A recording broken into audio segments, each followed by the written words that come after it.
ஐயா, மூத்த ஒரு பொதுவுடைமை ஆளுமை எப்படி பார்க்குறீங்க? அதாவது தோல்வி பயம் வந்துட்டாலே அந்த அரசாங்கம் எப்படி உதவிகளை கொடுக்குது அப்படிங்கிறதே புரிஞ்சுக்கலாம். ஒரு காலத்தில் தமிழ்நாட்டில் இதை போன்ற மக்களுக்கான பொதுவான திட்டங்கள் அது கொடுக்கும்போதெல்லாம் ஃப்ரீபீஸ்ன்னு சொல்லி கேள்விப்பட்டீங்க. இப்போ தானே ஒரு 5-6 வருஷத்துக்கு முன்னாடி தானே.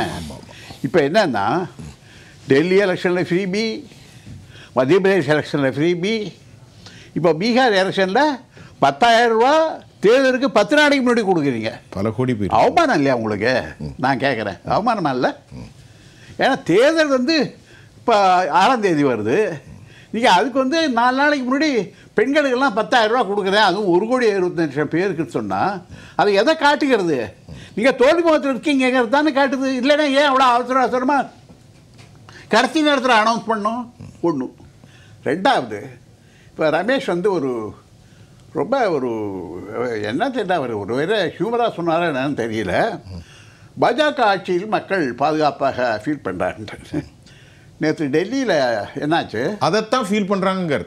எப்படி? அதாவது அதை சுட்டி டெல்லியில் அமித்ஷாவுடைய மூக்குக்கு கீழே இருக்கக்கூடிய அந்த காவல்துறை, அவருடைய ஒற்றாடல் துறை, அவ்வளவு மெஷினரியும் சேர்ந்து எவ்வளவு கேவலமாக இன்றைக்கு டெல்லியில் பாதுகாப்பு என்பது இன்றைக்கு கேவலமாக இருக்கிறது என்பதை நேற்று இன்னைக்கு எல்லாமே நம்ம பார்த்துக்கிட்டு இருக்கோம்.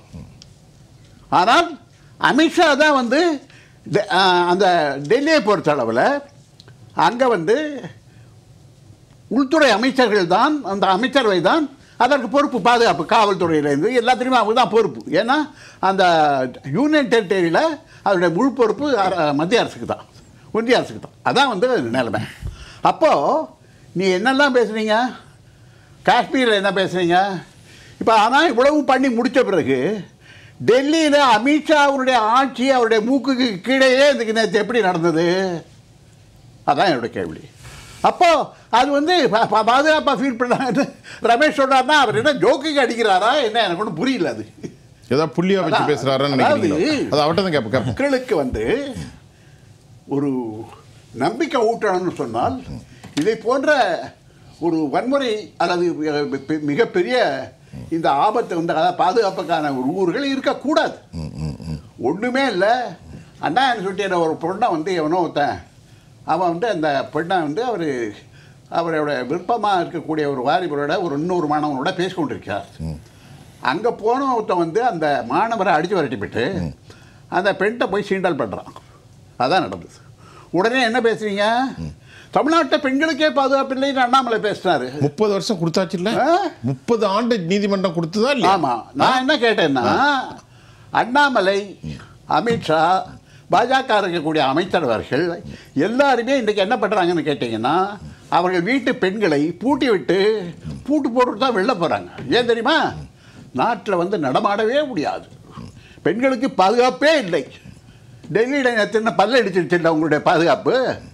அதுவும் அமித்ஷாவுடைய நேர் பார்வையில் இருக்கக்கூடிய டெல்லியில் உங்களுடைய பாதுகாப்பு எவ்வளோ தோல்வி அடைந்திருக்கிறது என்பதை நேற்று டெல்லியில் நடந்தது. இப்போ நான் சொல்கிறேன்னு வச்சுங்களேன், டெல்லியில் இந்த கார் விபத்து வந்ததுக்கே காரணம் தான். இப்போ அடுத்த இவங்க என்ன கண்டுபிடிப்பாங்க?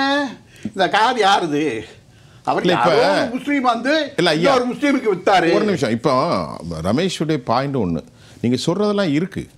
எக்ஸிஸ்டன்ட் கிரைசிஸ் கோயிங் ஆன், இருப்பு பிரச்சனைகள் போய்கிட்டு தான் இருக்குது, அதை மறுக்கலை. ஆனாலும் ஹிந்துத்துவா என்கின்ற அந்த அடிப்படை சங்கநாதம் இதெல்லாம் மறக்க செய்கிறது.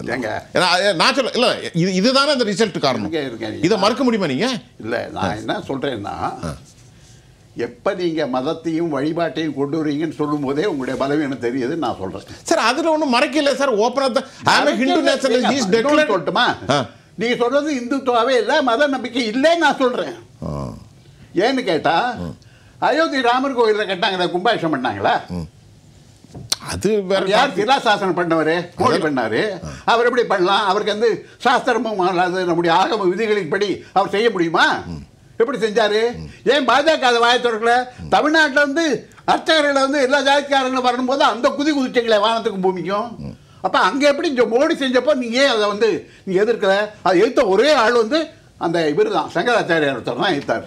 மடாதிபதிகளே தான் தெளிவா சொன்னாரு, ராமர் கோயிலில் Right. எனக்கு இன்விடேஷன் கொடுத்தா கூட வரமாட்டேன் சரி. அப்படின்னு தெளிவா சொன்னார். காரணம் என்னவென்றால், சரி. நீங்கள் ஆகவே இப்படி செய்யவில்லை. தமிழ்நாட்டில் ஒரு சின்ன பிள்ளையார் கோயில் நம்ம சந்தில் இருக்குன்னா கூட அதுக்கு ஒரு கோபுரம் வச்சு ஒரு கும்பாபிஷேகம் பண்ணி தான் பண்றாங்க. நடத்தலையா நீங்க இந்த ராமர் கோயிலில் இத்தனை 1000 கோடி ரூபாய் செலவு பண்ணி கிட்டத்தட்ட 25 லட்சம் மக்களை வந்து வெளியேற்றி அப்படிப்பட்ட கோவில் கட்ட இடத்துல உங்களால கும்பாபிஷேகம் இல்லை, ஒரு கோபுரம் இல்லை, யாரோ ஒருத்தரை வச்சு ஒரு அவர் பிரதமராக இருக்கட்டும் யாராக இருக்கட்டும் அவர் எப்படி சிராசாசனம் பண்றாரு? இதான் கேள்வி. சரி. ஆக உங்களுடைய மத நம்பிக்கை என்பது ரமேஷ் சார், அதுவும் உண்மையானது அல்ல, அது வந்து ஒரு போலித்தனமானதுங்கிறத உங்களுடைய தொடர்ந்து உங்களுடைய செயல்கள் அதை காட்டுகிறது. அதுங்க இப்போ நான் முதல்ல சொன்னதுல தொடர்ச்சியாக சில விஷயங்களை சொல்ல விரும்புகிறேன். சொல்லு. நீங்கள் தோல்வி பயத்தினால தான் 10,000 ரூபா கொடுக்குறீங்க. அது 10,000 என்பது உதவி அல்ல, அது லஞ்சம் ஓட்டுப்படுத்து. ஏன்னா வாக்களிப்பதற்கு 10 நாட்களுக்கு முன்னால் நீங்கள் 10,000 ரூபாய் எல்லா பெண்களுக்கும் 1,20,000 பேர் கொடுக்குறீங்கன்னா அது லஞ்சம் தான், வேற என்ன? ஏன் அப்படி என்ன அவசரமாக கொடுக்கணும்? ஒன்று. ரெண்டாவது, நிதிஷ்குமார் எத்தனை வருஷமாக இருக்கார் ஆட்சியில்? அப்போ இவ்வளோ நேரமாக நீங்கள் வந்து உங்களுக்கு மகளிரை பற்றி ஒன்றும் புரியவே இல்லையா? தெரியல, இப்போதான் தெரிஞ்சிருக்கா? இதுக்கு முன்னாடி கொடுத்துருக்காருல, முதல்ல கொடுத்துருக்காங்க. 10,000 ரூபாய் இது வரைக்கும் எது கொடுக்கணும்? அதுதான் நான் என்ன கேட்குறேன்னு சொன்னேன். நீங்க பதில் சொல்லுங்க, உங்கள்ட்ட தான் கேட்குறேன். நான் என்ன சொல்கிறேன்னு சொன்னால், இங்கே 10,000 ரூபா கொடுக்கறது என்பது லஞ்சம். அது தேர்தல் நேரத்தில் அது ஏன்னா தேர்தலுக்கு ஒரு வாரத்துக்கு முன்னாடி கொடுத்தீங்கன்னா என்ன அர்த்தம்? ஆனால் இதே வந்து வேற ஒரு கட்சியில் போய் என்னெல்லாம் நீங்கள் ஆட்டப்பட்டீங்க, வானத்துக்கும் பூமிக்கும் குதிப்பீங்களே, அப்போ இது மட்டும் வந்து லஞ்சம் இல்லையா? ஒன்று. அப்புறம் 60 லட்சம் பேர் வாக்காளர்கள் நீக்கப்பட்டிருக்கிறார்கள் சொன்னாங்க இல்லையா? பீகாரில் 60 லட்சம் பேர் வாக்காளர்கள் நீக்கப்பட்டிருக்கார்கள். நான் என்ன கேட்குறேன்னா, 15 வருஷமாக யாருங்க ஆட்சியில் இருந்தா?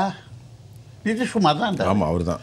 அப்போ இந்த 65 லட்சம் போலி வாக்காளர்களை வைத்து கொண்டு தான் நிதிஷ்குமார் ஜெயிச்சார்னு நான் சொன்னால் உங்கள்கிட்ட என்ன இருக்குது அதுக்கு பதில்? அப்போது இப்போ எஸ்ஐஆர் வந்த பிறகு அது வந்து உச்சநீதிமன்றம் வரைக்கும் வழக்கு போன பிறகு வேற வழி இல்லாமல் நீங்கள் 65 லட்சம் பேரை நீக்கி இருக்கிறீர்கள். அப்படின்னா என்ன அர்த்தம்னா, இந்த 15 வருஷம் நீங்கள் ஆட்சியில் இருக்கும்போது இந்த 65 லட்சத்தில் பெரும்பான்மையோ இல்லை அதிகமாகவோ இல்லை மொத்தமாகவோ நீங்கள் வந்து அந்த பொய்யான வாக்காளர்கள் வைத்து தான் ஜெயித்தீர்கள் அப்படிங்கிறதுக்கு நீங்களே வந்து உங்களுடைய ஒப்புதல் வாக்குமூலம் அது கன்ஃபர்ஸ்டு நான் எடுத்தேன்.